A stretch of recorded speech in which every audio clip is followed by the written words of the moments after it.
Қайырлы күн баршаңызға. Бүгін бізде noun деген тақырып. Мен сіздерге noun деген тақырыпты түсіндірген болатын, бірақ бізде countable noun'ды өттік. Бүгін біз uncountable noun'ды өтетін боламыз.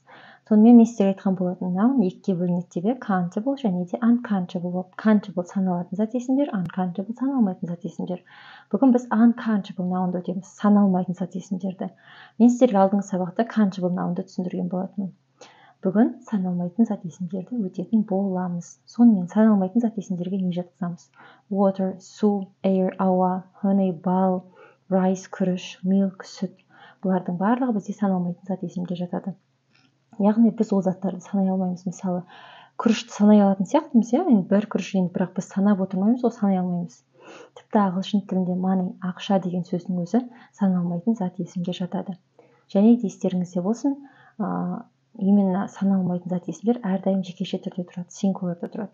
Мен сіздерге үйреткен болатын, countable noun екіге бөлінеді, singular және plural, жекеше және көпше болып. Именно осы uncountable noun всегда сингулярда тұрады. Мысалы, су таза дейтін болсақ, the water is clean дейміз. Is деген жекеше түрдегі сөздерге қолданылатын to be, яғни біз water'дан кейін is қолданамыз, are қолданбаймыз, is, потому что именно uncountable noun'дар, саналмайтын зат есімдер әрдайым жекеше түрде қолданылады. Сонымен келесісі, егер біз uncountable noun'дарды санағымыз келетін болса, біз онда оны бөтелкелерге, стакандарға, чашаларға құйып санасақ болады. Мысалы, water'ды, суды санай алмаймыз, ол көп. Егер біз оны бөтелкеге құйсақ, біз оны санай аламыз. Мысалы, бір бөтелке су дейтін болсақ, a bottle of water деп айтамыз. Екі бөтелке су болатын болса, two bottles of water. Яғни екеу болғандықтан біз bottleға s жалғаймыз мына жерде. Two bottles of water. Келесісі күріш. Күріштің өзін бүйтіп алып келсе, бізге санай алмаймыз, Ал егер күрішті чашаға салатын болсақ, біз санай аламыз. Мысалы, бір чаша күріш дейтін болсақ, a bowl of rice дейміз. Егер 3 чаша күріш дейтін болсақ, 3 bowls of rice дейміз.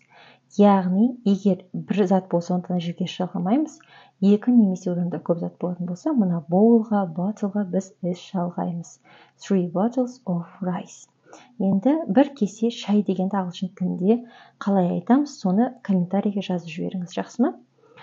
Кесе деген cup, шай дегеніміз бізде tea.